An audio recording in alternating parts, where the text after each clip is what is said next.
yauma tabyaddu wujuhun wa taswaddu wujuh.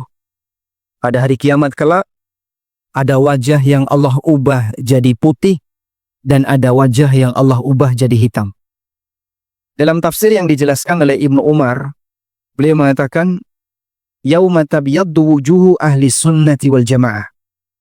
Kelak di hari kiamat wajah ahlu sunnah wal jamaah akan Allah buat jadi putih. Wa taswaddu wujuhu ahli bid'ah wal furqah. Sedangkan wajah orang yang melakukan penyimpangan dalam masalah ajaran Islam, dia akan dibuat oleh Allah jadi hitam. Sehingga Allah kumpulkan manusia kelak di hari kiamat sesuai dengan latar belakang kondisi agamanya ketika di dunia. Kita sebagai muslim tentu saja ingin masuk dalam golongan orang-orang yang wajahnya dibuat putih oleh Allah. Sehingga kita bersama dengan lingkaran ahlu sunnah. Dan banyak sekali alhamdulillah di Indonesia kajian yang bisa kita akses untuk belajar bagaimana agar kita bisa menjadi seorang muslim yang baik. Meskipun mengenai respon terhadap apa yang kita dengar, respon dari ilmu yang kita ketahui beragam. Ada sebagian di antara kita yang mau menerima dengan gembira. Ada sebagian di antara kita yang merasa keberatan. Ada juga sebagian di antara kita yang bahkan menolak mentah-mentah. Beragam manusia ketika dia merespon pengetahuan agama yang dia terima.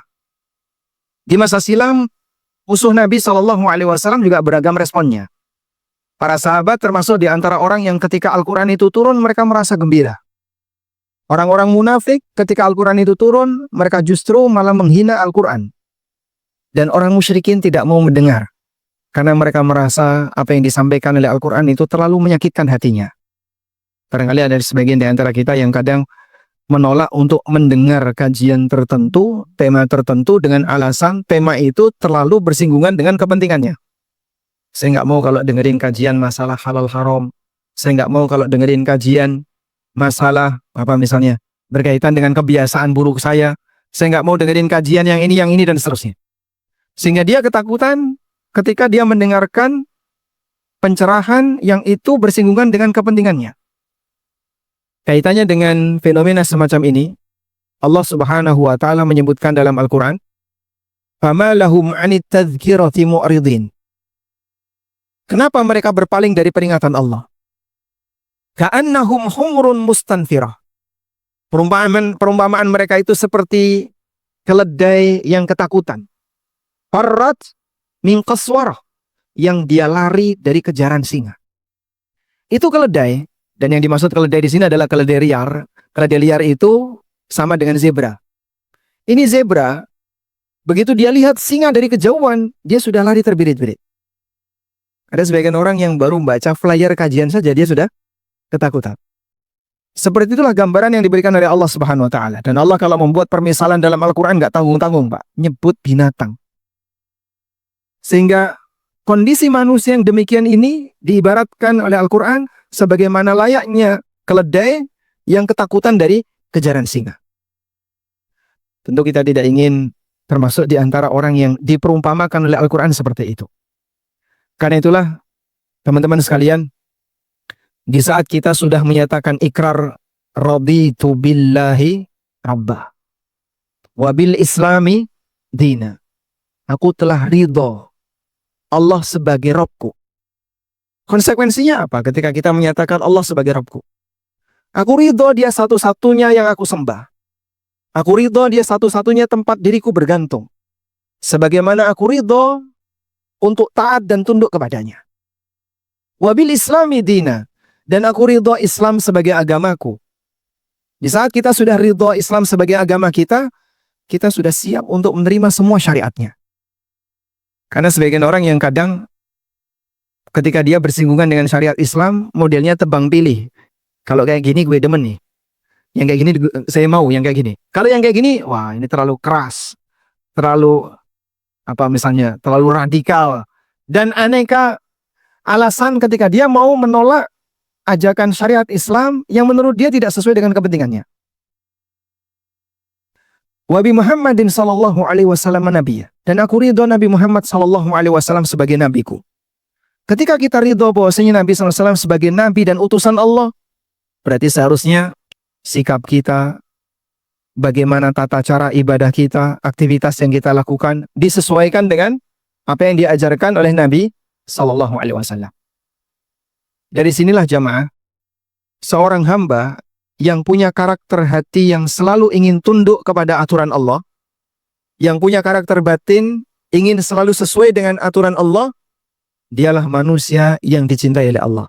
Sebagaimana disebutkan dalam hadis riwayat Ahmad, Nabi Sallallahu Alaihi Wasallam pernah mengatakan, Innallaha yu'tid dunya liman yuhibbu wa man la yuhib. Allah ngasih dunia ini kepada siapapun di antara hambanya yang dia cintai maupun yang tidak dia cintai. Sehingga dunia ini dinikmati oleh semuanya, baik yang mukmin maupun yang tidak beriman. Dunia ini dinikmati oleh orang yang taat, juga dinikmati oleh ahli maksiat. Dunia dinikmati oleh orang yang baik, juga dinikmati oleh penjahat. Wala yu'tid dina illa liman yuhib. Dan Allah tidak memberikan agama kecuali kepada hambanya yang dia cintai. Apa makna Allah memberikan agama? Allah memberikan agama kepada hamba yang dia cintai di posisi ketika sang hamba ini selalu berusaha untuk meningkatkan kualitas dirinya ketika ingin dekat dengan Allah Subhanahu wa taala, meningkatkan kualitas keagamaannya, baik dari sisi pengetahuan maupun dari sisi amalan. Karena itu, kalau ada sebagian di antara teman kita yang saya sudah mencoba untuk hijrah tapi kenapa hidupku tidak berubah? Saya sudah mencoba untuk meninggalkan yang haram tapi kenapa utangku masih belum lunas? Saya sudah mencoba untuk meninggalkan yang terlarang, katanya nanti kalau orang meninggalkan sesuatu yang haram, hartanya akan semakin bertambah, akan semakin berkah. Tapi kenapa hidupku biasa-biasa saja, tidak ada peningkatan dari sisi ekonomi?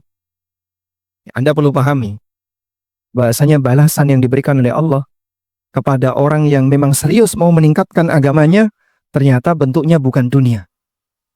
Tapi bentuknya adalah agama. Bentuknya gimana, Pak? Ketika Anda ada keinginan untuk bertobat kepada Allah, di saat Anda ada keinginan untuk meninggalkan sesuatu yang terlarang, lalu setelah itu muncul harapan agar Anda bisa selamat ketika di akhirat. Anda berusaha untuk mendekat dengan memperbaiki ibadah, Anda berusaha mendekat dengan cara belajar ilmu agama lebih banyak, Anda berusaha mendekat dengan cara meninggalkan semua yang dilarang. Itulah balasan yang diberikan oleh Allah Subhanahu wa taala kepada hambanya yang dia bertobat. Maka terkadang balasan itu bentuknya bukan kemewahan materi duniawi yang semakin banyak, semakin meningkat, tapi diwujudkan oleh Allah setelah dia punya semangat satu, diberi oleh Allah semangat dua, diberi oleh Allah semangat tiga, sampai pada titik tertentu dia bisa istiqomah. Nah, saat dia berada pada titik dia sudah bisa istiqomah, sehingga dia sudah bisa memotivasi dirinya sendiri, dia sudah bisa mengarahkan kemana saya harus belajar, dia bisa mengarahkan kemana saya harus mencari ilmu. Walhamdulillah, dia sudah pada titik insya Allah bisa menjadi manusia yang istiqomah. Jadi, ibarat ketika kita berada di sebuah hutan belantara, ada banyak sekali potensi bahaya yang akan mendatangi kita. Tapi bagi mereka yang berusaha untuk menyelamatkan diri, bimbingan satu mungkin dia masih labil. Saat tergerak seseorang ingin bertobat kepada Allah, saya ingin meninggalkan sesuatu yang haram, saya ingin tinggalkan praktek zina, saya ingin tinggalkan pergaulan yang tanpa batas, saya ingin tinggalkan makanan dan minuman yang haram, saya ingin tinggalkan ini, tinggalkan ini. Pertama kali ketika muncul seperti itu, kemudian dia mendekat misalnya ke forum kajian, dia datang di kajian Robanian Rabu malam. Pertama dia ngaji, terasa ada sedikit perubahan. Sudah istiqomah belum? Sudah istiqomah belum? Mungkin dia masih labil. Ketika di posisi dia masih labil, dia respon dengan baik, sehingga tobatnya ditambah semangatnya, dia datang lagi ke forum kajian berikutnya, bergabung dengan komunitas. Sekarang dia mulai dekat dengan orang-orang baik. Sudah istiqomah belum? Mungkin belum. Dia mungkin masih labil. Di posisi ada sebagian di antara kawannya yang masih ingin menarik dia untuk kembali ke komunitas awal. Dan ini dia sudah menemukan komunitas yang baru. Di titik inilah dia sebenarnya sedang berproses. Sehingga selanjutnya, apakah dia mau seriusi untuk maju ataukah mundur? Makanya dalam hidup ini tidak ada manusia yang jalan di tempat. Adanya ada dua pilihan. Kalau nggak maju, mundur. Sebagaimana yang Allah tegaskan dalam Al-Quran, liman sya'a minkum ayyataqaddama aw yata'akhir. Bagi siapa di antara kalian yang ingin maju atau mundur. Jadi nggak ada yang jalan di tempat, Pak.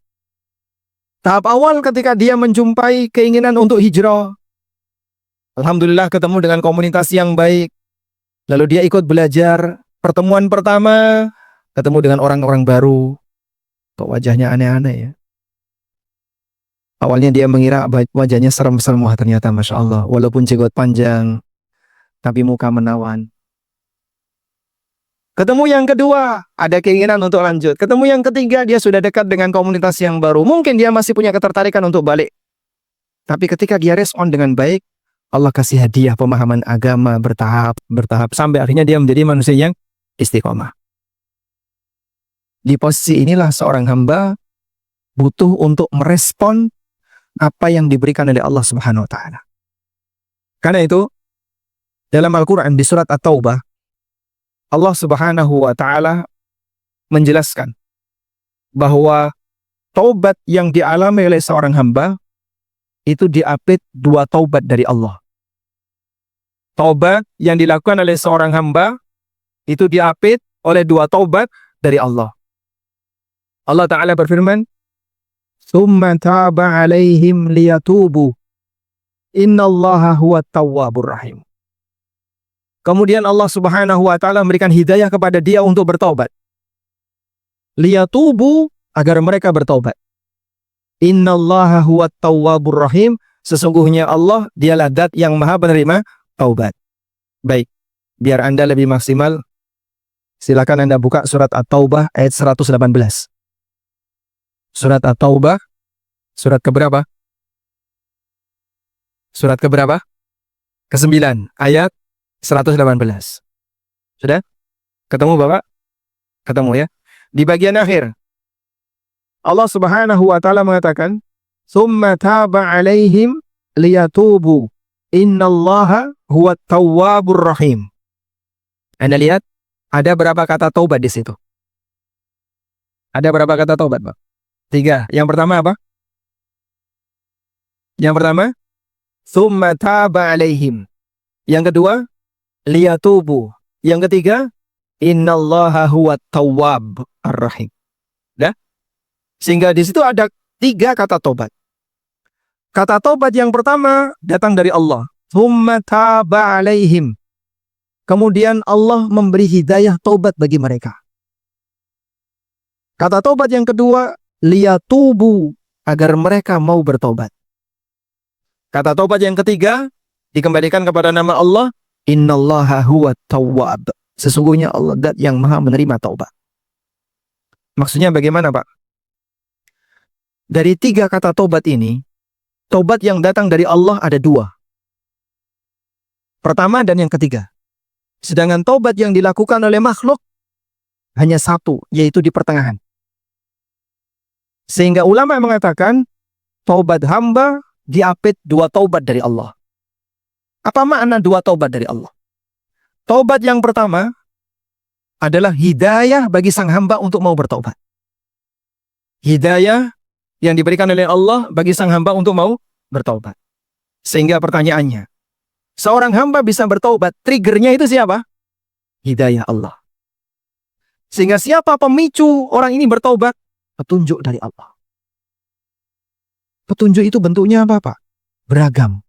Di batin itu terkadang terasa dia nggak nyaman. Kayaknya saya sudah merasa kotor dengan suasana seperti ini. Saya nggak nyaman dengan lingkungan seperti ini. Saya nggak enak, saya nggak, dan seterusnya. Disitulah ada sebuah pematik di mana Allah Subhanahu wa Ta'ala memberikan kesempatan bagi dia untuk sadar. Nah, dalam posisi ini, kalau itu tidak dia respon, mati sudah. Maka dia sudah diberi oleh Allah Subhanahu wa Ta'ala sebuah pematik untuk bertobat, tapi kemudian tidak dia respon, hilang sudah. Tidak akan terjadi berikutnya.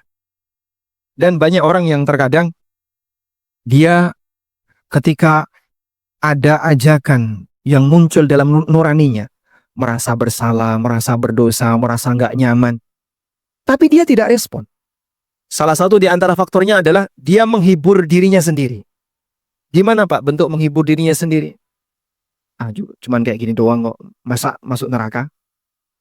Atau mungkin ada sebagian di antara mereka yang merasa, paling nanti kalau masuk neraka juga cuma sebentar, habis itu masuk surga. Oh gampang, nanti kalau dipakai umroh dosanya hilang.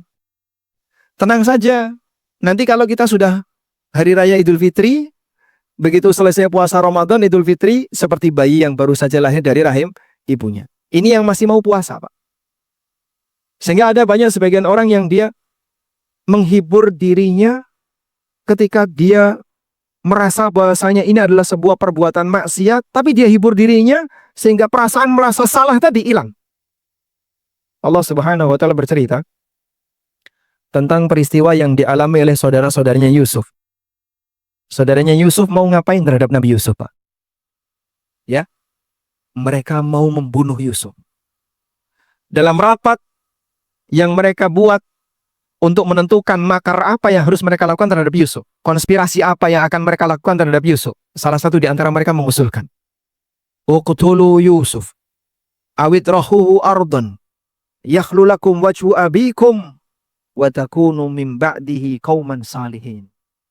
Bunuh Yusuf, atau buang dia di padang pasir, sehingga dia tidak ganggu kalian di hadapan wajah bapak kalian. Wa takunu min ba'dihi qauman salihin. Dan nanti setelah kita berhasil membunuh Yusuf, mari kita sama-sama jadi orang soleh. Apa yang terjadi, Pak? Ketika ada seseorang yang merencanakan maksiat dan dia merasa ada pelarian untuk menghilangkan dosanya dengan amalan tertentu, maka dia akan merasa aman ketika berbuat maksiat. Akhirnya makin nekat untuk berbuat maksiat. Masih banyak orang yang punya pikiran seperti itu. Sehingga misalnya ya, dia nonton gambar-gambar yang nggak benar atau video yang nggak benar, tapi dalam pikiran dia, katanya kalau sholat 5 waktu bisa menghapus dosa. Besok saya tak sholat subuh berjamaah. Setiap langkah yang kanan meninggikan derajat, yang kiri menghapus dosa, sehingga sampai di masjid dosaku hilang.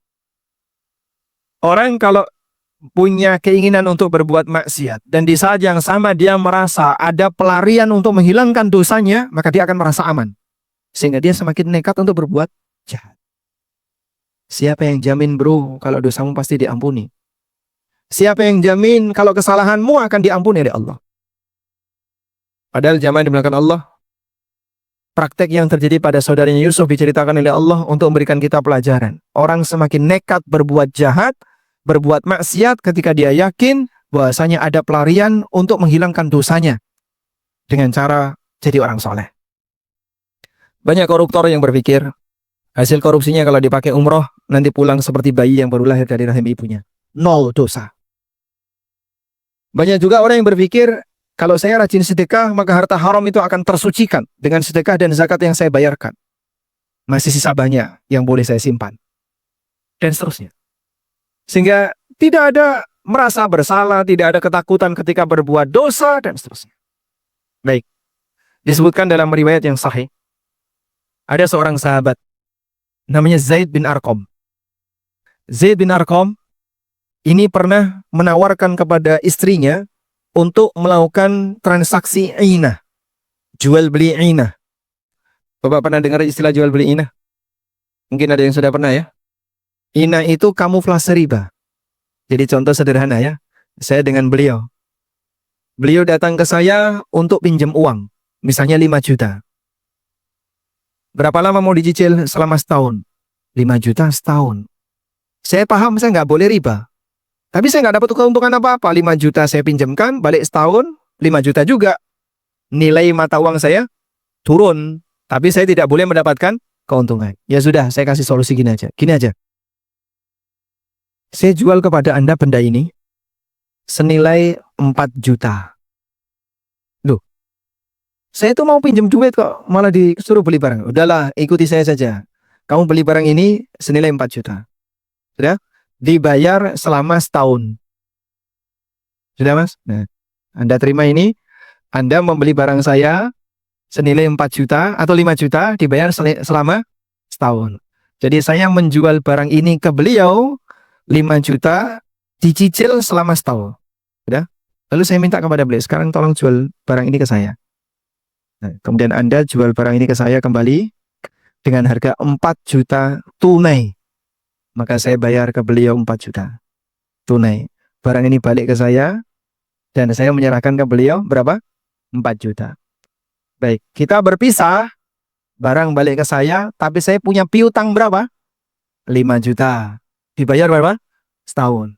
Dan beliau pulang bawa berapa? Uang 4 juta. Tapi beliau punya utang untuk bayar ke saya senilai 5 juta. Jelas 12? Insya Allah nggak bingung ya. Nah, model seperti ini namanya jual beli ina. Yang terjadi secara lahiriah seperti jual beli. Padahal hakikatnya apa? Utang ribawi. Hakikatnya kan saya memberi utang kepada beliau 4 juta, tapi beliau membayar ke saya 5 juta. Paham ini Pak? Baik. Lalu istrinya ini datang ke Aisyah radhiyallahu anha. Ingin minta penjelasan, boleh nggak praktek seperti itu? Kemudian Aisyah mengatakan kepada istrinya Zaid bin Arqam, "Akhbiri Zaid bin Arqam annahu qad abtala jihadahu ma'an Nabi sallallahu alaihi wasallam illa ayyatuba." Coba beritahu Zaid bin Arqam, kalau sampai dia melakukan praktek jual beli ina, dia telah membatalkan pahala jihadnya bersama Rasulullah SAW sampai dia bertobat. Kepikiran nggak mereka yang transaksi riba itu kalau sholatnya akan hilang? Apakah mereka yang mengambil harta haram itu kepikiran kalau jemaatannya nggak ada nilainya? Apakah mereka yang berbuat maksiat itu kepikiran kalau ternyata puasanya hilang nilai? Seperti itulah yang dibayangkan oleh para sahabat. Maksiat yang mereka kerjakan menghilangkan amal. Makanya dalam Al-Quran Allah Subhanahu wa Ta'ala banyak sekali memberikan ancaman. Habitat a'maluhum antahbatu a'malukum walau asyraku lahabitu anhum ma kanu ya'malun. Sehingga salah satu di antara ancaman yang diberikan dalam syariat, maksiat menganulir semua ketaatan. Maksiat itu bisa menghilangkan pahala. Maka kalau ada orang yang dia sudah diberi trigger oleh Allah, diberi pemicu pemati oleh Allah untuk bertaubat, tapi terkadang dia merasa dirinya aman karena habis ini dia bisa sholat, habis ini dia bisa puasa, habis ini dia bisa ibadah A, ibadah B. Katanya zikir la ilaha illallah wahdahu la syarikalah lahul mulku wa lahul hamdu wa huwa ala kulli syai'in qadir. Akan dihapuskan 100 dosa. Membaca subhanallahi wa bihamdi akan dihapuskan maksiatnya walaupun sebanyak buih di lautan. Ya memang hadis-hadis seperti ini memberikan kita motivasi. Tapi kita juga diberi peringatan. Perbuatan dosa dan maksiat yang kau kerjakan menghilangkan amal soleh yang pernah kau lakukan. Makanya di posisi ketika trigger itu muncul, jangan disia-siakan. Segera direspon. Karena di titik itulah Allah telah memberikan kamu kesempatan untuk tobat. Liyatubu agar kalian bertobat. Nah, ketika kalian sudah bertobat, berarti merespon baik dari trigger tadi, pemicu tadi. Allah Subhanahu wa Ta'ala kasih janji. Innallaha huwa tawwabur rahim. Sesungguhnya Allah zat yang maha menerima taubat. Kalau kau serius, kau jangan takut. Dengan taubat serius yang kau lakukan, dia punya nama At-Tawwab. Zat yang menerima taubat. Zat yang maha menerima taubat. Allah Subhanahu wa Ta'ala punya nama At-Tawwab. Menerima taubat itu jadi namanya. Dan nama Allah sekaligus jadi sifat Allah. Sehingga sang hamba di posisi itu kalau dia mau serius mengubah diri untuk jadi lebih baik, di saat dia diberi oleh Allah Subhanahu wa Ta'ala pemicu untuk mau memperbaiki dirinya, Allah Subhanahu wa Ta'ala akan berikan tambahan hidayah baginya. Ya.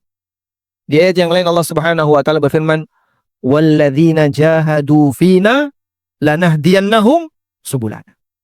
Orang-orang yang bersungguh-sungguh di jalan kami akan berikan petunjuk kepada mereka subulana, ke arah jalan yang lurus, jalan kami, jalan Allah Subhanahu wa Ta'ala. Oleh karena itu teman-teman yang kami hormati, berbicara tentang resolusi taubat, diawali dari menyadari bahasanya adanya keinginan untuk berbuat baik, adanya keinginan untuk memperbaiki diri, bertobat kepada Allah, Anda perlu menyadari itu datang dari Allah.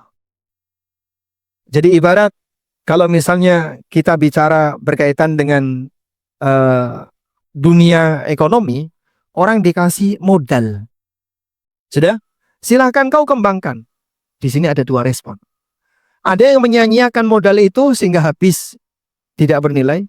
Ada yang kemudian menerima dengan baik dan dia berusaha untuk mengembangkannya. Nah, ketika dia mengembangkannya malah ditambahi oleh yang memberi modal. Kesempatan untuk bertobat itu seperti modal. Kesempatan untuk memperbaiki diri itu seperti modal. Baik, kita semuanya pasti punya masa silam. Dan masa silam kita beragam. Namun, bicara masalah hijrah dan memperbaiki diri, kita tidak diajarkan untuk tenggelam dengan masa silam. Kalau saya seperti ini, apakah pantas saya untuk ke masjid? Kenapa nggak pantas? Semua orang punya peluang yang sama untuk mendekat kepada penciptanya. Karena itu Allah Subhanahu wa Ta'ala menegaskan, Qul ya ibadiyalladzina asrafu ala anfusihim la taqnatu min rahmatillah. Innallaha yaghfirudz dzunuba jami'a. Sampaikan oleh Muhammad. Wahai para hambaku yang kalian telah tenggelam dengan aneka maksiat yang kalian kerjakan, la taqnatu min rahmatillah. Jangan pernah kalian merasa putus asa dari rahmat Allah. Allah memberikan satu statement, Innallaha yaghfirudz dzunuba jami'a. Allah mengampuni semua dosa. Barangkali masa silam kita tidak lebih gelap dibandingkan para sahabat yang sebagian di antara mereka dulu pernah ada yang membunuh bayi hidup-hidup. Sebagian di antara mereka ada yang sering melakukan praktek zina. Sebagian di antara mereka khamar sudah jadi minuman sehari-hari. Tapi begitu mereka mendapatkan hidayah dari Allah, lalu mereka respon dengan baik, terjadilah perubahan besar, sampai akhirnya mereka menjadi pahlawan-pahlawan dalam agama. Mereka memiliki jasa besar bagi umat Islam. Maka nggak ada istilah, aku kotor, sehingga aku nggak pantas untuk mendekat ke masjid. Aku kotor sehingga saya nggak pantas berbusana muslimah. Aku banyak dosa sehingga saya nggak pantas untuk mendekat kepada agama.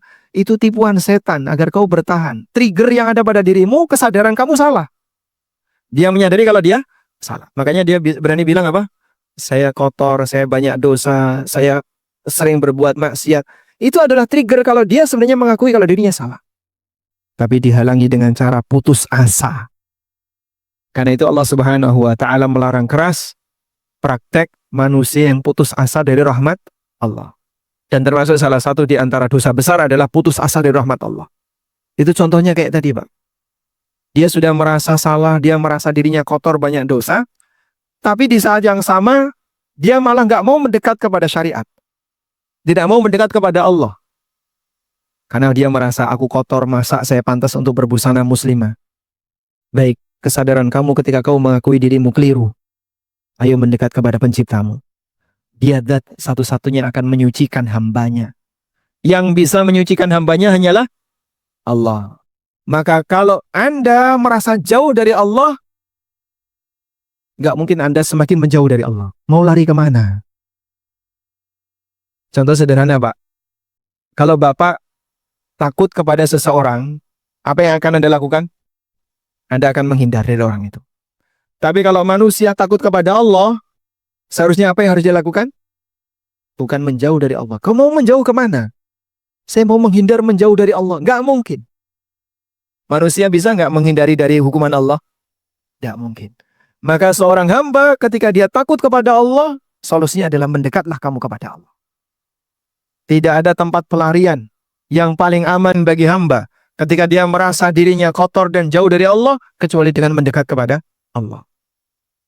Karena itu, dalam zikir yang kita baca, pasca sholat witir, mungkin nanti Anda akan mendengar kalimat ini. Allahumma inni a'udzu biridhaka min sakhatik wa bimu'afatika min uqubatik.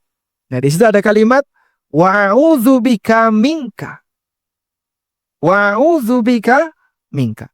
Aku berlindung kepadamu ya Allah darimu. Aku berlindung kepada Allah dari Allah. Maksudnya gimana, Pak? Ketika seorang hamba takut kepada Allah, kepada siapa dia harus berlindung? Tidak ada lain kecuali hanya kepada Allah. Dia nggak mungkin berlindung kepada makhluk, nggak mungkin berlindung kepada nabi, nggak mungkin berlindung kepada malaikat. Semuanya makhluk Allah. Sehingga satu-satunya cara kalau kau pengen aman di posisi ketika kau merasa dirimu banyak salah, mendekatlah kepada penciptamu. Dia nanti akan melindungimu. Maka merespon baik ketika seorang hamba bertobat kepada Allah, sudah diberi trigger oleh Allah dengan cara dia berusaha mendekat kepada Allah. Di bagian inilah dia akan bisa dalam posisi aman. Innallaha huwa tawwabur rahim. Dan sekali lagi, kalau kita ingin semakin dekat dengan Allah, bertobat kepada Allah, lupakan masa silam Anda. Kita tidak diajarkan untuk tenggelam dengan masa silam. Tapi kalau kita bicara hijrah dan taubat, kita fokus dengan apa yang saat ini kita jalani. Dan bagaimana agar kita bisa selamat di masa mendatang. Allah Subhanahu wa taala berfirman dalam Al-Qur'an, "Ya ayyuhalladzina amanu taqullaha wal tandur nafsun ma qaddamat lighad." Hendaknya setiap jiwa itu memperhatikan apa yang telah dia kerjakan lighadin untuk hari esok. Tatap mukamu ke arah depan. Lihat seperti apa yang nanti akan kau lakukan. Biarkan apa yang sudah berlalu menjadi kenangan gelap. Semoga tidak berulang. Selanjutnya silakan buka lembaran baru agar kau bisa lebih baik lagi bersama kawan-kawan dan komunitas orang yang baik. Wallahu ta'ala alam. Baik, ini sudah jam 9:07. Masjid ini izinnya sampai jam berapa? Kita bisa sampai jam setengah 10-an. Setengah 10 masih diizinkan ya? Udah, teman-teman mau pulang jam berapa? Anda mau pulang atau tidur sini? Pulang. Sesyok. Baik, kita langsung menuju ke tanya jawab. Tapi izin Ustaz, kita ada 2 hadiah buat seperti biasa. Hadiah untuk brother and sisters. Kalau izin boleh kasih pertanyaan. Oh baik. Ya, Hadiah untuk yang ikhwan dulu ya. Hadiahnya apa? Haji Furoda? kebanyakan Ustaz. Kebanyakan kalau itu Ustaz. Oh kebanyakan. Ongkos pulang insya Allah. Ongkos pulang Insya Allah. Dia bisa. dari Suta ke rumah. Iya. Baik. Coba bisa dijelaskan apa yang dimaksud untuk yang ikhwan dulu ya, yang brother dulu. Apa yang dimaksud tobat hamba diupdate oleh 2 tobat dari Allah? Brothers, mana ini? Oke. Silakan.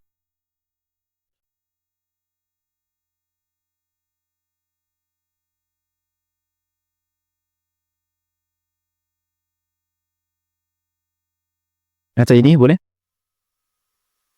Bismillah, Assalamualaikum warahmatullahi wabarakatuh. Waalaikumsalam warahmatullahi wabarakatuh. Ahsanallahu ilaikum Ustaz. Waalaikum. Artinya dalam surat At-Taubah ayat 118, Tsumma taba alaihim, itu adalah trigger hidayah taubat dari Allah. Kemudian liyatubu, yaitu aksi taubat yang dilakukan oleh hamba tersebut. Respon taubat yang dilakukan oleh hamba. Respon taubat ya. Kemudian tutup dengan sifat Allah, nama dan sifat Allah At-Tawwab, yaitu yang maha menerima taubat. Agak sebagai jaminan bahwa jika taubat kita serius maka pasti akan Allah terima. Baik, artinya usaha kamu tidak akan disia-siakan oleh Allah. Alhamdulillah, saya banyak bersama. Baik, orang. Hadiahnya gimana? Ditransfer atau langsung? Cash and carry Ustaz. Alhamdulillah ya. Selanjutnya ke sisters. Baik, untuk ibu-ibu, pertanyaannya. Tadi kita telah menyampaikan berkaitan dengan orang yang merasa aman pada saat dia mau berbuat maksiat. Sebutkan contoh kasus orang yang merasa aman ketika mau berbuat maksiat. Contoh kasus sisters, silakan sisters. Contohnya Langsung yang terdekat. habis ini kita akan adakan tanya jawab di atas. Izin maksimalkan di atas Ustaz. Ya. Setelah tanya jawab, setelah berbagi-bagi quiz, silakan sisters. Oke. Ada suaranya? Agak kencang aja. Masuk mic-nya? Gila. Nggak batuk ya? Agar. Oh, harus tukar mic sepertinya. Oke, sebentar ya. Oke. Nggak keluar ya suaranya? Bismillah.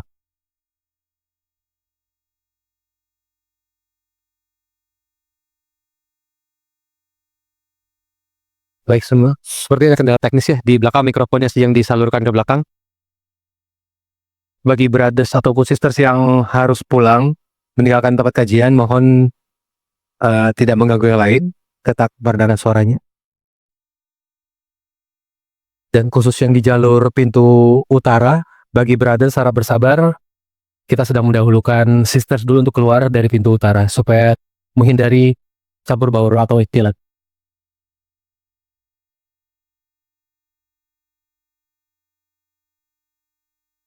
Berarti kalau memang Tes. Oh. Oke, bismillah. Untuk contoh ketika seorang hamba merasa aman dari dosa dan maksiat adalah ketika dia melakukan dosa pada hari ini, misal pada malam, dan merasa besok paginya bisa sholat subuh dan merasa Allah akan mengampuninya. Seperti itu contohnya. Baik. Ada orang yang punya rencana untuk berbuat maksiat dan di saat yang sama dia merasa ada tempat pelarian untuk diampuninya dosa. Jadi dia tidak ada rencana untuk tobat. Tapi dia merasa nanti setelah ini kita bisa jadi orang yang baik, setelah ini kita bisa menghapus dosa dengan amal A, amal B, padahal tidak ada jaminan. Walhamdulillah. Masya Allah. Berarti tadi jawabannya benar atau salah? Oh benar. Betul, Ustaz. Betul, Ustaz. Jawabannya, Ustaz. Sudah benar? Atau dikurangi hadiahnya? Insya Allah sudah benar ya. Boleh dapat hadiah. boleh. Alhamdulillah. Silakan salurkan sisters hampir gitu. Akan boleh. Dua lagi, satu brother, satu sister lagi. Baik, satu lagi sekarang ya brothers. Nah, sebutkan contoh ancaman yang diberikan dalam Al-Quran mengenai pelaku maksiat.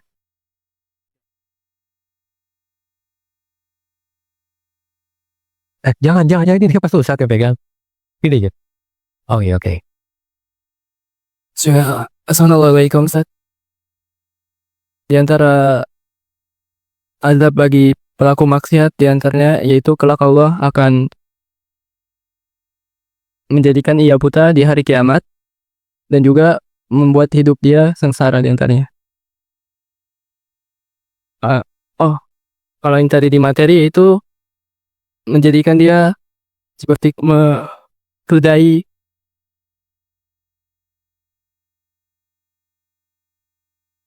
Azab itu terjadi pada hari ketika ada wajah yang putih berseri dan ada pula wajah yang hitam kusam. Adapun orang-orang yang berwajah hitam kusam kepada mereka dikatakan mengapa kau keledai. Bismillah. Assalamualaikum Zat. Ancaman dari Allah atas hambanya yang berbuat maksiat itu akan dihapuskan amal soleh yang telah dilakukan sebelumnya, Zat.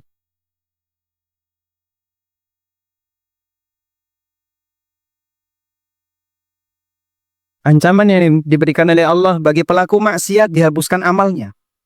Dan itu salah satu di antara ancaman untuk perbuatan kesyirikan. Lain asyrakta la yahbatanna amaluka. Walau asyraku la habita anhum ma kanu ya'malun. Artinya, amal saleh yang dibanggakan oleh manusia, dia punya harapan itu untuk jadi bekal dia ketika di hari kiamat, ternyata zong. Disebabkan apa? Maksiat yang dia kerjakan. Baik. Alhamdulillah, dapat hadiah ya. Yang mana yang dapat hadiah? Atau mau berbagi? Iya. Antum dapat hadiah. Baik. Satu lagi untuk sisters ya. Untuk ibu-ibu, pertanyaannya. Tadi kita menyebutkan tentang bagaimana Allah mengumpulkan hamba sesuai dengan latar belakang agamanya. Mungkin Anda bisa sebutkan dalil terjemahannya saja.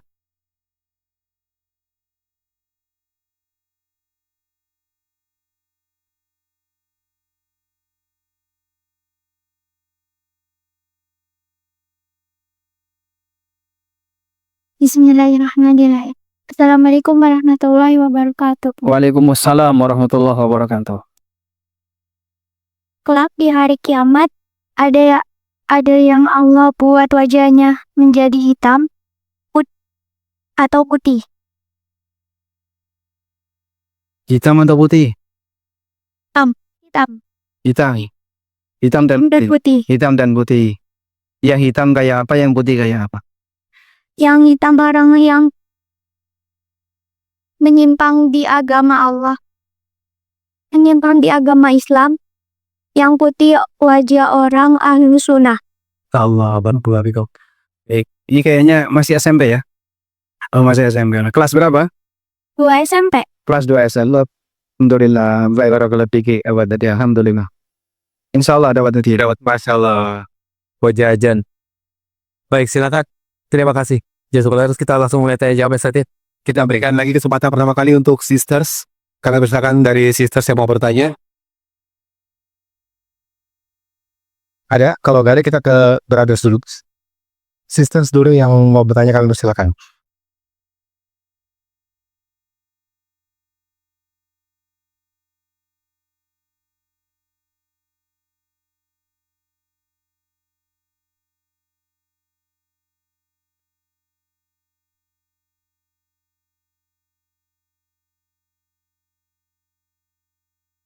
Assalamualaikum Pak Ustadz. Izin bertanya Pak Ustadz, saya mau bertanya tentang sholat taubat. Nah, pernah saya datang ke kajian membahas tentang sholat taubat juga, yang dimana dalilnya itu sebenarnya belum ada dalil yang sahih untuk membahas tentang sholat taubat. Tadi juga saya googling waktu googling tentang sholat taubat, ada ayat tentang at-tahrim. Cuman saya look up lagi ke Al-Quran untuk melihat artinya, hanya membahas tentang untuk mensucikan diri dan berniat sungguh-sungguh taubat. Nah, apakah sholat taubat yang beberapa informasi yang pernah harus dilakukan itu kita seperti lillahi ta'ala aja, seperti beramal pada umumnya Pak Ustadz? Terima kasih. Berarti sholat tobat ya secara gimana Ustaz? Ini seperti itu ya? Pertanyaan singkat ya. Berkaitan dengan sholat taubat, ini disebutkan dalam hadis Nabi SAW pernah bersabda, "Ma min abdin yudhnibu dhanban, fayuhsinu tuhura, thumma yaqulu fayusalli rak'atain, thumma yastaghfirullah, illa ghufira lahu." Apabila ada seorang hamba yang merasa punya beban dosa, lalu dia berwudu dengan sempurna, kemudian setelah itu dia sholat 2 rakaat, kemudian dia beristighfar kepada Allah, maka Allah akan ampuni dosanya. Dan hadis ini sahih, dinilai sahih oleh Syekh Albani rahimahullah. Dan ini sejalan dengan firman Allah Subhanahu wa taala di surat Ali Imran ayat 135. Allah Subhanahu wa taala menceritakan tentang sifat orang saleh. Walladzina idza fa'alu fahishatan aw dhalamu anfusahum dzakarullaha wastaghfaru lidzunubihim. Orang-orang yang apabila dia melakukan perbuatan fahisyah. Perbuatan fahisyah adalah semua perbuatan maksiat yang dinilai buruk oleh tabiat yang masih sehat. Aw dzalamu anfusahum, atau dia melakukan perbuatan jahat yang lainnya. Dzakarullaha fastaghfaru lidzunubihim. Dia kemudian ingat Allah dan mohon ampun untuk dosa-dosanya. Nah, dzakarullah, ingat Allah di sini, maknanya adalah semua bentuk mendekat kepada Allah, di antaranya salat. Maka, apakah salat taubat ini ada dalilnya? Jawabannya ada di surat Ali Imran ayat 135 dan juga dinyatakan oleh Nabi SAW dalam hadis beliau. Sehingga bentuknya ketika seorang merasa terbebani dengan maksiat tertentu, misalnya orang pertama kali punya pengalaman dosa besar, itu terkadang sampai gemeteran badannya. Pertama kali dia punya pengalaman, misalnya baru pertama kali bersentuhan dengan lawan jenis, itu sampai keringat dingin keluar, karena mungkin dia nggak pernah seperti itu. Nah, adanya keresahan batin, nggak nyaman dan seterusnya, kemudian direspon dengan baik, lalu dia berwudu, kemudian dia salat dan mohon ampun kepada Allah, dosanya akan diampuni oleh Allah. Praktek inilah yang disebut dengan sholat taubat. Mungkin pertama kali ketika orang menyadari, misalnya baru pertama minum khamr, karena diajak oleh temannya, atau mungkin karena penasaran, dia pengen tahu rasanya kayak apa sih, katanya kok semriwing. Kemudian dia negak khamr walaupun mungkin yang nggak sampai 100 mili. Dia minum. Habis itu dia gemeteran, dia takut. Nah, ketika ada perasaan takut, itu apa? Pemicu yang Allah berikan kepadanya. Kalau direspon dengan baik, salah satunya dengan melaksanakan sholat taubat, kemudian dia berwudu dengan sempurna, lalu sholat dan mohon ampun kepada Allah, maka kata Nabi SAW, illa ghafara lahu, Allah Subhanahu wa taala akan mengampuni dosanya. Wallahu a'lam. Dan mungkin ada pertanyaan tambahan yang mungkin banyak dipertanyakan, kayak niatnya pun juga tidak perlu dilafalkan kayak usolli sunnatan thayyibah. Jadi sholat taubat ini bukan aktivitas rutin seperti sholat duha atau sholat witir, itu kan sholat harian. Sehingga sholat taubat ini sholat yang punya sebab. Pada posisi ketika Anda merasa beban dosa itu sangat menakutkan, Anda bisa kerjakan seperti ini. Berwudu dengan sempurna, lalu melaksanakan sholat 2 rakaat, kemudian mohon ampun kepada Allah. Waktunya bebas selama tidak di waktu yang terlarang. Sehingga Anda bisa kerjakan malam hari, siang hari, waktu duha atau waktu malam bebas.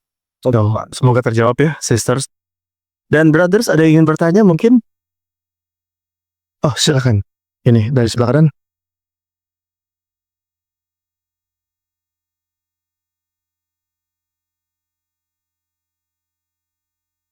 Bismillahirrahmanirrahim. Assalamualaikum warahmatullahi wabarakatuh. Waalaikumsalam warahmatullahi wabarakatuh. Semoga Allah merahmati Ustadz dan juga para alim ulama. Amin walakum bimithlid. Ustadz di sini bertanya, mungkin sedikit menceritakan kronologis. Ya, baca dulu pernah bersedekah, lalu ke seseorang lah, lalu seseorang itu ternyata membuat hati kecewa hingga akhirnya saya pun pernah kitnya kayak gitu. Nah, akhirnya sadar bahwa hal tersebut kan salah, udah belajar seperti itu, akhirnya bertobat. Nah, baru hari ini yang mendapatkan ilmu, alhamdulillah, kalau misalnya ya amal itu tuh bisa menghilang gitu ya Ustadz ya.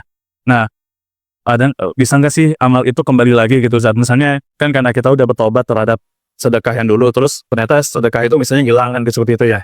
Apakah amalan sedekah dulu itu bisa kembali lagi dengan bertobat atau hilang begitu saja Ustadz? Mungkin seperti itu. Terima kasih. Wassalamualaikum warahmatullahi wabarakatuh. Waalaikumsalam warahmatullahi wabarakatuh. Baik. Salah satu di antara cara bahagia ketika kita menderma, saat Anda bermuamalah dengan manusia, yakini sebenarnya Anda sedang bermuamalah dengan Allah. Saya ulangi ya. Ketika Anda sedang berbuat baik kepada siapapun, baik dengan memberikan harta, membantu orang lain dalam bentuk tenaga, waktu, atau yang lainnya, sadarilah Anda sejatinya sedang bermuamalah dengan Allah, bukan bermuamalah dengan manusia. Sehingga dalam batin Anda hanya terbayang balasan dari Allah. Sepeser pun Anda tidak mengharapkan balasan dari yang bersangkutan. Maka yang bersangkutan mau berterima kasih, tidak berterima kasih, Anda tidak kecewa. Yang bersangkutan mau membalas dan tidak membalas, Anda tidak kecewa. Karena yang Anda nantikan adalah balasan dari Allah. Seperti ini yang Allah Subhanahu wa taala ajarkan dalam Al-Qur'an. Wa yut'imuna at-ta'ama 'ala hubbihi miskinan wa yatiman wa asira. Innama nut'imukum liwajhillah la nuridu minkum jazaan wala syukura. Di antara ciri ahlul jannah, mereka suka memberikan makanan yang dia sukai kepada orang miskin, anak yatim, dan kepada para tawanan. Lalu mereka mengatakan, kami tidak mengharapkan balasan dari kalian. Yang kami harapkan adalah balasan dari Allah Subhanahu wa ta'ala. Maka dengan cara seperti ini, orang akan bisa lebih nyaman ketika dia berbuat baik kepada orang lain. Saya sempat dapat curhat dari seseorang karena dia merasa ada akhlak yang sangat tidak baik dari saudaranya. Kemudian saya tanya, bentuknya gimana sih pelanggaran dari saudara Anda itu? Saya sudah banyak berbuat baik sama dia, tapi dia nggak pernah berterima kasih kepada saya. Jadi dia sakit hati. Yang sudah berbuat baik ini sakit hati. Kalau seperti ini caranya, Anda kalau beramal kepada siapapun, tapi ternyata tidak direspon dengan terima kasih, tidak dibalas dengan apapun, Anda akan terus sakit hati. Itu tidak akan membuat kita bahagia pasca kita menderma, pasca kita beramal baik kepada orang lain. Makanya, di antara cara untuk mengendalikan batin, agar saat kita berbuat baik kepada orang lain, yakini aku bermuamalah dengan Allah, bukan bermuamalah dengan makhluk. Mau dikasih ucapan terima kasih, mau nggak dikasih ucapan terima kasih, bukan itu yang aku kejar. Tapi aku mengharap pahala dari Allah Subhanahu wa ta'ala. Nah, selanjutnya, kalau sampai kita melakukan kesalahan seperti tadi, kita pernah memberikan sesuatu kepada orang lain kemudian diungkit-ungkit, ini bisa menghapus pahala dari sedekah tersebut. Allah peringatkan ini dalam Al-Quran, Ya ayyuhalladzina amanu la tubtilu sadaqatikum bil manni wal adha. Wahai orang yang beriman, jangan kalian batalkan sedekah kalian bil manni wal adha, dengan mengungkit-ungkit dan menghina. Kalau mengungkit-ungkit insya Allah Anda paham ya. Menghina itu contohnya gimana sih Pak? Dia ngasih sambil merendahkan orang itu. Nih tak kasih. Dasar. Titik-titik. Dia memberi kebaikan kepada seseorang dengan materi atau apapun, tapi sambil menghina yang bersangkutan. Ya sudah, hilang pahala. Pertanyaannya, kalau kita sempat melakukan kesalahan seperti itu, lalu kita bertobat kepada Allah, apakah pahala itu bisa balik, Pak? Wallahu alam, saya tidak tahu tentang itu. Tapi tobat Anda jadi amal tersendiri. Tobat yang Anda lakukan jadi amal tersendiri. Dan tobat termasuk di antara amal soleh yang nilainya besar. Karena Allah Subhanahu wa taala sangat mencintai orang yang bertaubat. Innallaha yuhibbu at-tawwabina wa yuhibbul mutatahhirin. Allah mencintai orang yang suka bertobat. Sehingga ketika Anda bertobat, saat Anda mengingat kesalahan yang pernah Anda lakukan, taubat Anda ini sendiri juga jadi amal soleh. Mudah-mudahan pahala ini bisa menutupi pahala yang hilang tadi. Kalaupun tidak bisa balik. Wallahu a'lam. Semoga terjawab ya pertanyaannya. Dan silakan sisters untuk pertanyaan selanjutnya. Ada?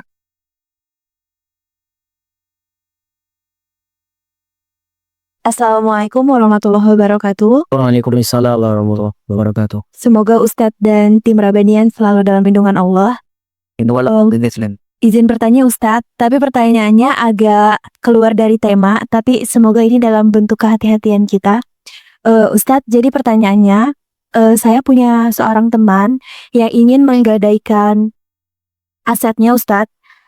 Terus kita itu punya kenalan juga yang dimana dia itu bisa seseorang yang bisa menjadi orang yang membeli aset atau menggadaikan asetnya itu Ustadz. Terus kita nanti saya itu nanti dijanjikan untuk ketika aset itu cair nanti saya dijanjikan untuk mendapatkan fee. Nah pertanyaannya Ustadz, apakah fee yang saya terima itu nanti termasuk dalam riba atau tidak Ustadz? Posisi Anda menerima barang gadai itu, Iya. lalu Anda ngasih uang ke teman tersebut. Bukan Ustadz, perantaranya Ustadz. Jadi dia perantaranya Ustadz, ada teman Iya, aset, punya teman lagi yang mau beli aset. Di saat itu Jual beli aset atau gadai aset? gadai Ustadz. ada ya Ustadz. Gadai. Nah, pas cair dia dapat Dapat fee. fee-nya. Si penanya. Baik. Sehingga A pemilik aset, B penyedia uang. Iya Ustadz. Iya, Baik. Sekarang bisa nggak Anda memastikan akadnya A dengan B ini tidak ada riba?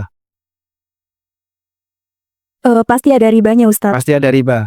Ketika di situ ada riba dan Anda sebagai penengah, maka jadinya kan makelar riba ya.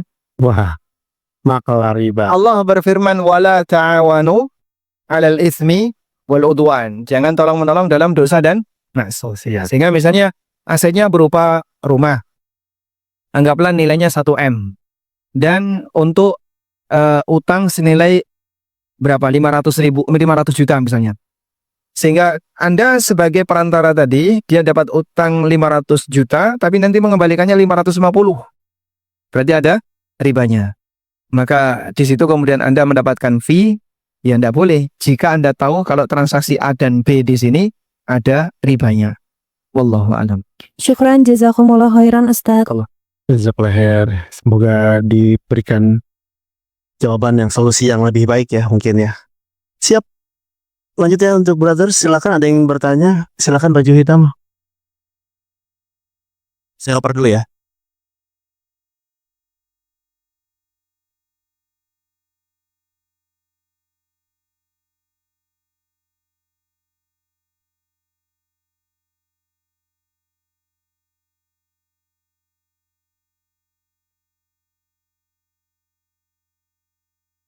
Assalamualaikum warahmatullahi wabarakatuh Ustadz. Waalaikumsalam warahmatullahi wabarakatuh. Ustadz izin bertanya, ini ada pasangan suami istri dengan ikhtiar program bayi tabung. Nah di akhir perjalanan bayi tabung ini tinggal ending ya, embryo transfer. Qadar Allah yang suami ini meninggal dunia Ustadz. Hal seperti ini bolehkah untuk dilanjutkan atau tidak Ustadz? Untuk dilanjutkan, Ya, embryo transfer suaminya udah meninggal. Soalnya, jazakallah khairan Ustadz. Barakallah. Jadi kalau kita mengambil pelajaran dalam Al-Quran, wanita ketika ditinggal mati oleh suaminya, maka dia menjalani masa iddah berapa lama? 6 bulan kelamaan. Berapa? 3 bulan. 4 bulan. 3 bulan. Berapa lama? Walladzina yatawaffawna minkum wa yadharuna azwajan yatarabbasna bi anfusihinna arba'ata ashhurin wa 'ashra.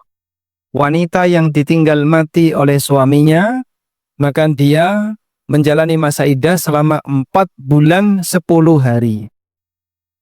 Baik. Kenapa ada tambahan 10 hari? 4 bulan itu sama dengan 120 hari. Itu adalah masa di mana jika dalam rahim sang ibu ini ada bayi, maka malaikat akan meniupkan ruh kepadanya. 10 hari ini rentang bayi bergerak. Maka Allah Subhanahu wa taala Allah Ta'ala tetapkan 4 bulan 10 hari, 4 bulan arwah ditiupkan, 10 hari ini toleransi janin tadi bergerak. Ya? Sehingga andaikan hubungan badannya dilakukan H-1 sebelum kematian suami. Misalnya malam ini suami istri ini melakukan hubungan badan. Sudah? Besok paginya suaminya mati. Baik. Kemudian Allah takdirkan jadi. Akhirnya anak itu sampai besar. Maka di usia 4 bulan 10 hari, di titik itulah nanti sang ibu akan merasakan adanya gerakan. Dulu sebelum ada USG, sebelum ada teknologi seperti zaman sekarang, maka seorang wanita untuk bisa mengetahui apakah rahimnya ini isi atau kosong adalah dari gerakan janin. Ya? Sehingga boleh nggak Pak, kalau misalnya sudah terjadi pertemuan embrio ini kan berarti telur dari istri, kemudian sel sperma dari suami sudah ketemu dan jadilah embrio. Suaminya mati. Boleh dilanjut nggak? Boleh, sah-sah saja. Karena jelas anak ini nasabnya siapa. Walaupun yang laki-laki sudah meninggal. Sehingga nanti kalaupun misalnya dilanjut, akhirnya jadi seorang anak yang terlahir sempurna, maka status anak ini anak yatim. Karena bapaknya sudah mati. Sah Pak, kan bapaknya sudah tidak ada waktu dia dimasukkan ke dalam rahim. Tapi pertemuannya kan ketika bapaknya masih hidup. Sehingga di posisi ini statusnya dia berhak untuk dijadikan sebagai anak nasab kepada bapaknya yang sudah meninggal. Wallahu a'lam. Show. Semoga terjawab ya. Dan masih bisa dilanjut berarti bayi tabungan dan semoga Allah mudahkan. Bukan kasus beliau. Bukan beliau. Bukan bayi tabungan beliau ya Ustaz ya. Temannya insya Allah semoga Allah mudahkan. Izin Ustaz, 2 pertanyaan terakhir sisters dan brothers. Silakan sisters untuk 1 pertanyaan terakhir dan nanti persiapkan brothers untuk 1 pertanyaan terakhir. Bismillah. Assalamualaikum warahmatullahi wabarakatuh. Waalaikumsalam warahmatullahi wabarakatuh. Aku nih Ustadz izin bertanya. Alhamdulillah saya sudah 5 bulan terakhir ini resign dari bank konvensional. Semoga istiqomah. Amin. Ya semua Ustadz bicarakan tadi itu benar-benar itu proses saya sampai saat ini. Dan seringkali rasa ujub itu mulai timbul. Padahal tidak ada rasa ingin berbangga-bangga ya dalam diri. Alhamdulillah saya udah keluar nih dari bank gini-gini alhamdulillah. Karena setelah 4 kali pengajuan resign baru di ACC. Terus tapi sebenarnya enggak. Satu hal yang perlu dipahami begini ya. Anda lihat kenapa iblis itu semua ketaatannya dianulir. Dia dulu makhluk yang rajin ibadah. Sampai akhirnya kumpul sama siapa? Para malaikat. Padahal iblis itu dari golongan apa Pak? Jin. Apa dalilnya kalau dia dari golongan jin? Allah berfirman di surat Al-Kahfi, "Kana minal jinni fafasaqa an amri rabbi." Dia berasal dari golongan jin dan dia durhaka dari perintah Allah. Semua ketaatan iblis masa silam. Rajin ibadah dia, keseriusan dia untuk berbuat taat dalam bentuk ritual-ritual ibadah menjadi tidak berlaku gara-gara dia sombong dan ujub. Makanya waspada dengan ujub. Ujub itu apa sifat? Gambarannya kayak gini. Orang ketika dia beramal soleh atau melakukan amal baik, dipuji oleh orang lain atau berharap dipuji oleh orang lain, dia ceritakan, dia pamerkan, namanya apa ini Pak? Riya atau sum'ah. Maka dia berbuat syirik dengan orang lain. Orang yang ujub, mungkin dia tidak pernah pamer. Dia nggak pernah cerita, dia nggak pernah pamerkan, dia nggak pernah tunjuk-tunjukkan, dia rahasiakan saat dia kerjakan, nggak ada satupun yang melihat, nggak ada satupun yang memuji. Dalam posisi ketika tidak ada yang memuji, dia memuji dirinya sendiri. Dia memuji dirinya sendiri.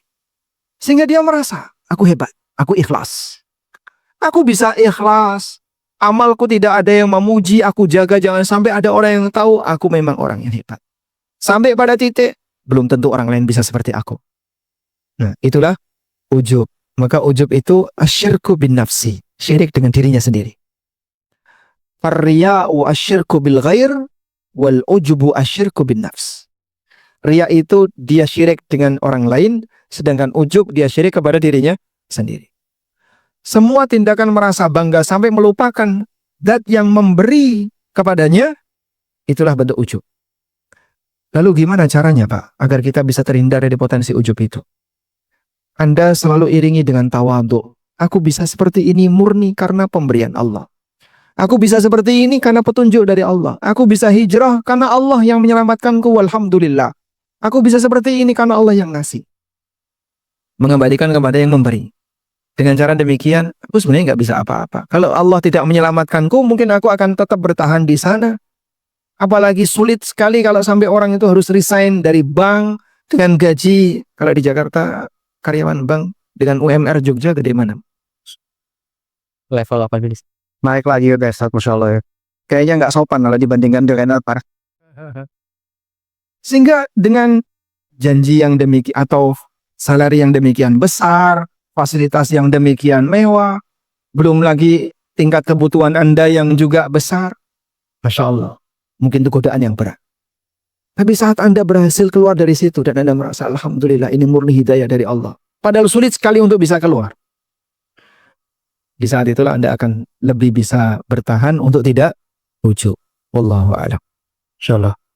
Dan intinya selalu minta tolong sama Allah ya Ustaz ya, biar dijaga hatinya gitu. Nah, selalu minta pertolongan kepada Allah agar dijaga hatinya. Insya Allah. Semoga menjawab ya, dan selalu istiqomah dan mendapatkan pekerjaan lebih baik lagi. Amin. Amin. Dan satu pertanyaan terakhir. Last question dari brother sister ini. Brother langsung tunjuk tangan di depan. Ada mana? Yang mana?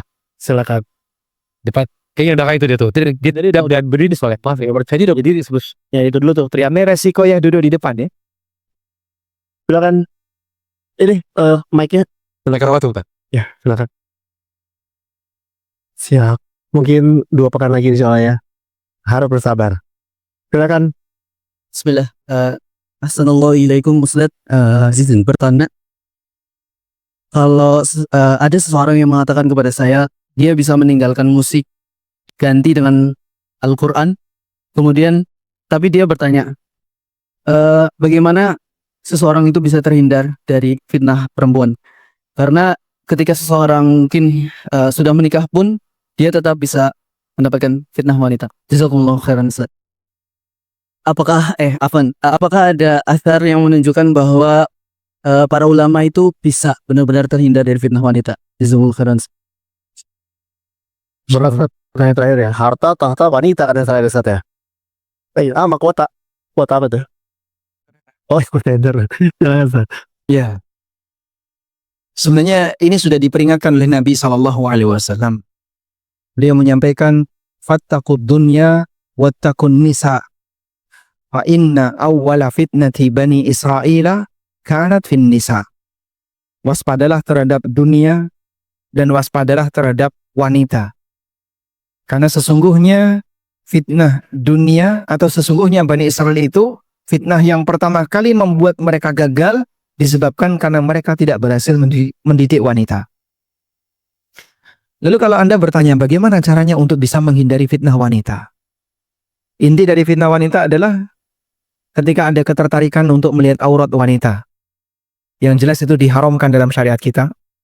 Baik dengan melihat langsung atau melihat gambar atau yang lainnya. Kalau di masa silam yang dilakukan oleh para ulama, mereka jarang keluar rumah. Sehingga beberapa ulama seperti perkataan yang disampaikan oleh Abu Darda radhiyallahu anhu. Padahal ini di zaman sahabat. Beliau pernah mengatakan, "Ni'ma saumi'atur rajul baituhu yamna'uhu min maksiatillah." Sebaik-baik tempat ibadah seseorang. Saumi'ah itu artinya kuil. Bapak tahu kuil ya? Semua tempat ibadah non-muslim namanya saumi'ah. Baik miliknya Nasrani, Yahudi maupun agama yang lainnya. Kata Abu Darda, "Ni'ma saumi'atur rajul." Sebaik-baik tempat ibadah lelaki adalah baituhu, rumahnya. Kenapa? Yamna'uhu min maksiatillah. Ini akan menghalangi dia dari maksiat kepada Allah. Sehingga saya tanya ke bapak-bapak ya, di mana potensi maksiat Anda lebih besar? Di dalam rumah atau di luar rumah? Luar. Potensi maksiatnya lebih besar di mana? Di dalam atau di luar? Luar. Di rumah juga bisa sih, Ustaz. Scrolling kan jadi maksiat juga. Tergantung kuotanya. Oh iya. Baik. Kalau dulu di zaman kita tidak bisa mengakses gambar apapun yang ada di luar, maka orang begitu berada di dalam rumah aman dia. Ketika dia berada di luar di masa silam, Pak, yang mungkin interaksi laki dan perempuan tidak sesemarak zaman sekarang, yang aurat tercecer di mana-mana. Sehingga begitu Bapak keluar dari Masjid Al-Azhar, jalan apapun yang Bapak lalui pasti nanti akan ketemu dengan yang namanya aura-aura. Sehingga orang dulu dia berusaha untuk menghindar. Maka kata kuncinya, ini ada sebuah realita. Dalam realita itu ada maksiat yang tersebar. Kalau makin banyak maksiat yang tersebar, berarti kan seharusnya kita berusaha untuk semakin menghindar. Maka kalau kita berusaha untuk mendekat, bisa berbahaya. Sehingga berusahalah untuk menghindar. Intinya begini, kalau memang tidak perlu untuk jalan-jalan, nggak usah jalan-jalan. Kalau tidak butuh untuk keliaran, untuk jalan-jalan, nyari makan di luar, sebaiknya jangan dilakukan. Boleh saya cerita? Silakan Ustaz, silakan. Dulu sebelum saya nikah, saya itu jarang sekali ikut tablik akbar. Dan tablik akbar di mana? Saya nggak ikut. Karena ya tentu saja nanti interaksi lawan jenis cukup banyak di situ. Padahal kita tahu yang namanya tablik akbar kan isinya orang ngaji. Orang mau belajar. Walaupun dengan berpakaian yang sudah syar'i. Kemudian kalau ada pameran atau apa, ya kalau nggak berkepentingan nggak usah datang. Setelah menikah beda. Sehingga yang sebenarnya seharusnya ini tetap dijaga. Harusnya tetap dijaga. Gimana kita berusaha untuk menghindari titik-titik potensi maksiat itu muncul. Maka kalau teman-teman terutama yang masih jomblo, kalau sekiranya Anda bisa membatasi diri untuk tidak banyak bergerak, kecuali di tempat yang Anda aman dari perbuatan maksiat, bertahanlah di situ. Sehingga silakan Anda tinggal di Jogja. Insya Allah lebih aman gitu daripada Shalom, terutama yang di pedesaan nih. Jangan nemu seperti yang ada di sini. Insyaallah. Semoga terjawab ya pertanyaannya. Jadi memang pada akhirnya harus berhati-hati ya. Nah, ya hanya itu yang mungkin bisa dilakukan. Sehingga dulu sebagian ulama mereka jarang keluar rumah dalam rangka menghindari itu. Tapi dengan adanya sekarang sosial media gitu, saat kuota yang semakin murah dengan unlimited wifi dan sebagainya, itu mungkin ada nasihat buat kita nih, saat buat research juga bahwa yang namanya maksiat itu akan selalu ada gitu. Sampai kita di tempat yang menurut kita aman pun jadi nggak aman tuh, Sat. Potensi terbesarnya adalah menjelang tidur. Nah, sehingga dia sambil rebahan, kemudian dia scroll. Awalnya mungkin niatnya mau kajian. Tapi begitu sudah dibuka, penampilan yang lain tuh banyak sekali yang lebih menarik daripada penampilan Ustaz. Ya dia akan klik yang ke sebelah kanannya ini kan ya, daripada yang jadi tujuan utama. Maka mungkin sebagai saran, kalau sudah waktunya istirahat, sudahlah HP-nya dijauhkan saja. Anda cukup pasang alarm, silakan tidur. Dan bila perlu kalau sudah malam maksimal jam sekian, data dimatikan. Misalnya jam 9, data saya matikan. Sudah, saya sudah tidak butuh komunikasi dengan siapapun, data saya matikan. Dan ada satu pesan yang pernah disampaikan oleh Syekh Ali Al-Halabi rahimahullah. Ketika seseorang itu berduaan dengan internet, maka yang ketiganya setan. Waduh. Allah. Dan itulah yang terjadi. Benar. Wallahu a'lam.